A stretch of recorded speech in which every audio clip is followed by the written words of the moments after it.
মুসলমানদের সন্তানেরাই 31st night উদযাপন করবে বিভিন্ন আলোকসজ্জা, ফানুস এবং আতশবাজি ফোটানোর মাধ্যমেই। এর মাধ্যমে দেখা যাচ্ছে অনেক রকমের ক্ষতি হয়ে যায়, দুর্ঘটনা হয়ে যায়, এমনকি অনেকে মৃত্যুর মুখেও পতিত হয়ে যায়। আসসালামু আলাইকুম ওয়া রাহমাতুল্লাহি ওয়া বারাকাতুহু। ইন্নাল হামদালিল্লাহ ওয়াসসালাতু ওয়াসসালামু আলা মান লা নাবিয়্যা বা'দা। সম্মানিত দর্শক শ্রোতা মণ্ডলী, আমি আপনাদেরকে একটি বার্তা দেওয়ার জন্যই আজকে এই ভিডিওটি ধারণ করতেছি। বাংলাদেশ সারা বিশ্বের মধ্যে একটি মুসলিম রাষ্ট্র হিসেবে স্বীকৃত এবং পরিচিত। বাংলাদেশের শতকরা 90% মানুষ রয়েছে মুসলিম। তাছাড়াও অন্যান্য ধর্মাবলম্বী লোক আমাদের দেশের মধ্যে বসবাস করে। তো সবচাইতে অনুতাপ এবং দুঃখের বিষয় হচ্ছে মুসলিমদের সংখ্যা বেশি হওয়া সত্ত্বেও আমরা আমাদের দেশের মধ্যে অমুসলিমদের উৎসবকে অনেক আনন্দ উল্লাসের সাথে পালন করে থাকি। তার মধ্যে সবচাইতে গুরুত্বপূর্ণ যে বিষয় সেটা হচ্ছে আজকের 31st নাইট।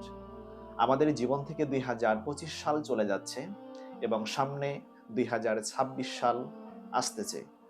এই 26 সালকে কেন্দ্র করে আজ রাত 12টার মধ্যেই মুসলমানদের সন্তানেরাই 31st নাইট উদযাপন করবে বিভিন্ন আলোকসজ্জা, ফানুস এবং আতশবাজি ফোটানোর মাধ্যমেই। এর মাধ্যমে দেখা যাচ্ছে অনেক রকমের ক্ষতি হয়ে যায়, দুর্ঘটনা হয়ে যায়, এমনকি অনেকে মৃত্যুর মুখেও পতিত হয়ে যায়। যেহেতু 31st নাইট ইসলামের দ্বারা স্বীকৃত নয়, এটা হচ্ছে অমুসলিমদের উৎসব। সুতরাং আপনি আমি একজন মুসলিম হিসেবে আপনার এবং আমার দায়িত্ব হচ্ছে 31st নাইটকে পরিহার করা। এটা কোনো ক্রমেই পালন করা আপনার জন্য আমার জন্য জায়েজ হবে না। রাসূল সাল্লাল্লাহু আলাইহি ওয়াসাল্লাম আবু দাউদ শরীফের একটি হাদিসের মধ্যে বলেছেন, যে জাতি কোনো জাতির উৎসবকে অনুসরণ করে পালন করে সে তাদের অন্তর্ভুক্ত হয়ে যায়। যেহেতু 31st নাইট এটা মুসলমানদের কোনো উৎসব নয়, এটা হচ্ছে অমুসলিমদের উৎসব। 31st নাইট হচ্ছে বিধর্মীয়দের উৎসব। সুতরাং একজন মুসলিম হিসাবে আপনার দায়িত্ব এবং কর্তব্য হচ্ছে 31st নাইট পালন করা থেকে বিরত থাকা। তাছাড়াও আপনার আমার আশেপাশে যে সকল যুবক রয়েছে, ইয়ং রয়েছে, যারা ইসলাম সম্পর্কে জানে না, 31st নাইট সম্পর্কে তাদের কোনো ধারণা নেই যে এটা একটা অমুসলিমদের উৎসব, তাদেরকে বিষয়টা জানানো এটা হচ্ছে আপনার দায়িত্ব এবং কর্তব্য। সুতরাং সর্বোপরি সবাইকে আহ্বান করব আজকের এই অনুষ্ঠান থেকে বিরত থাকার জন্য।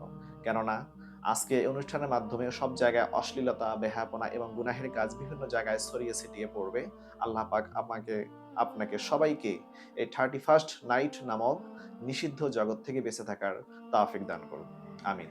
তাছাড়াও আপনি যদি 2026কে স্বাগতম জানাতেই চান, উদযাপন করতে চান, তাহলে আমি আপনাকে সাজেস্ট করব, আপনার জীবন থেকে 2025 সাল চলে গিয়েছে। পূর্ণ একটি বছর আপনি আল্লাহ তাআলার কতটুকু ইবাদত করেছেন, কতটুকু ভালো কাজ করেছেন, কতটুকু জনকল্যাণমূলক কাজ করেছেন, সেই বিষয়গুলো চিন্তা ফিকির করে আপনাকে যদি একান্তই উদযাপন করতেই হয়, সেক্ষেত্রে আপনি আল্লাহ পাকের ইবাদত বন্দেগীর মাধ্যমে আজকের এই রাতটি উদযাপন করতে পারেন। অর্থাৎ 2026 সালকে স্বাগতম জানাতে পারেন। আর 2026 সাল যেহেতু নতুন বছর আগমন করতেছে, এজন্য 2026 সালকে সামনে রেখে আপনার এবং আমার প্ল্যান করা উচিত যে আগামী 1 বছর আমি কি পরিমাণ ভালো কাজ করব, কি পরিমাণ জনকল্যাণমূলক কাজ করব, কতটুকু পরিমাণ আল্লাহ তাআলার ইবাদত বন্দেগীর মাধ্যমে আপনার এবং আমার জীবনটাকে কাটাবো।